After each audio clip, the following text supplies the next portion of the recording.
Nuo vaikystės susidaręs įspūdis, jog muziejus tai kažkas pilko, neįdomaus. Tačiau dabartiniai Europos muziejai griauna šią nuomonę, kviesdami lankytojus į muziejų naktis. Sveikindama gegužės 14-ąją susirinkusius į Kelmės dvarą, sakė Kelmės rajono savivaldybės administracijos direktoriaus pavaduotoja Dalia Miklovienė. Muziejų nakties tikslas – pakviesti lankytojus, parodyti muziejų, priartinti, sudominti. Kelmės krašto muziejus įsikūręs puikiame baroko architektūros dvare, todėl šiandien norime parodyti muziejų kaip meno kūrinį, kaip retą baroko stiliaus provincijos dvarą. Kvietė Kelmės krašto muziejaus direktorė Danutė Žalpienė, primindama, jog muziejų naktis Kelmėje organizuojama jau 3 kartą. Lankytojus pasitiko Kražių gimnazijos mergaičių grupė, kurdama barokinės nuotaikos įžangą. Ją tęsė Kelmės meno mokyklos mokytojų mišrus vokalinis ansamblis.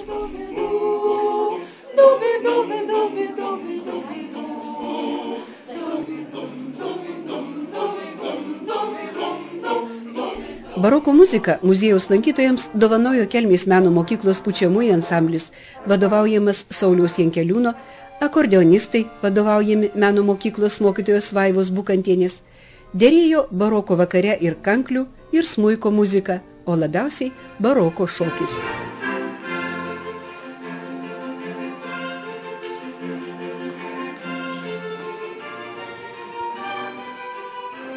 Žvakių šviesoje baroko garsų tradicijas priminė gitaros instrumentas.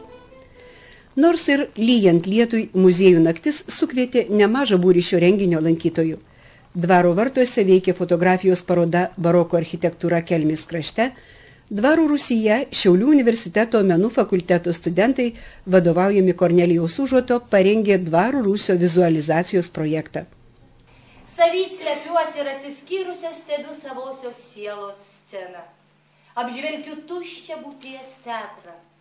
Mane tik viena jaudina, kaip aš atliksiu savo vaidmenį dramoj šioj. Ar bus patenkinta dievybė?